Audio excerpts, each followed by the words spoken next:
ताजमहल के बंद कमरे में क्या छिपा है? क्या ताजमहल को भी भगवान शिव के मंदिर को तोड़कर बनाया गया था?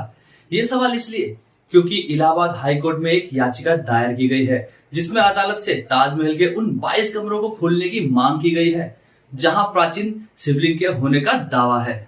इसी याचिका में यह भी कहा गया है कि यमुना के समीप जिस स्थान पर अभी ताजमहल है वहां सन 1212 में एक हिंदू राजा द्वारा बनाया गया भव्य मंदिर था जो तेजोमहल के नाम से विख्यात था।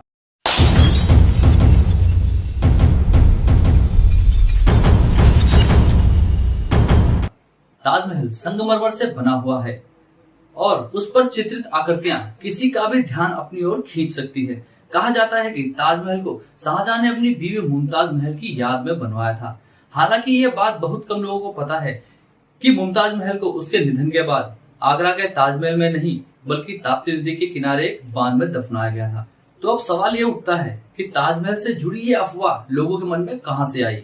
हालांकि ताजमहल से जुड़े ऐसे कई रहस्य केवल मनगढ़ंत कहानियां लगती हैं जिसका कोई साक्ष्य नहीं, लेकिन इस बात के साक्ष्य मिलते हैं कि ताजमहल कोई नवनिर्मित भवन नहीं बल्कि ताजमहल का निर्माण किसी मंदिर को तोड़कर उसके अवशेषों से किया गया है। इतिहासकार मानते हैं कि जिस स्थान पर ताजमहल है वहां पर इससे पूर्व साल 1212 में राजा परमदिरदेव ने भगवान शिव का मंदिर बनवाया था जिसे तेजोमहल या तेजोमहल का नाम दिया गया था, जो बाद में जयपुर के राजा मानसिंह को विरासत में मिल गया। उसके बाद इसके अधिकारी राजा जयसिंह हुए और इसी मंदिर को तोड़कर बाद में शाहजहां ने मकबरा बना दिया। इस तर्क से जुड़े कई एविडेंस मिलते हैं।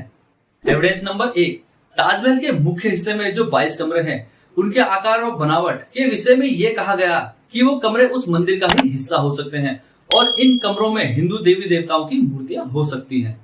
एविडेंस नंबर 2, ताजमहल का निर्माण 1653 में पूरा हुआ था, जबकि 1652 में ही औरंगजेब ने अपने पिता शाहजहां को एक खत लिखा था जिसमें इस बात का जिक्र किया गया था कि ताजमहल में दरारें आ गई हैं और अगर इसकी मरम्मत नहीं हुई तो ये इमारत टूट सकती है।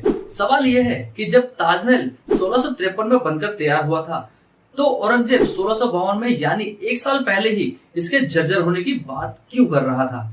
एविडेंस नंबर 3, ताजमहल के मुख्य हिस्से पर कमल का फूल, नारियल, तुलसी और आम के पेड़ की पत्तियां बनी हुई हैं, जो केवल एक मंदिर में ही हो सकती हैं, ना कि किसी मकबरे में। एविडेंस नंबर 4, ताजमहल के शिखर पे नारियल, कमल का फूल और कलश की रूपरेखा भी दिखाई देती है, जिससे ये कहा जा सकता है कि ताजमहल किसी मंदिर या हिंदू भवन को तोड़कर ही बनाया गया था।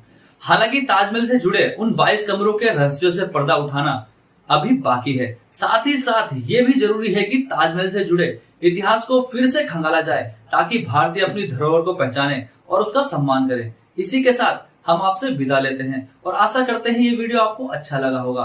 आप वीडियो में बताए गए सभी एविडेंस के बारे में क्या सोचते हैं कमेंट सेक्शन में बताना मत भूलिएगा। तो मिलते हैं अगले वीडियो में कुछ नए फैक्ट्स के साथ। Thanks for watching. जय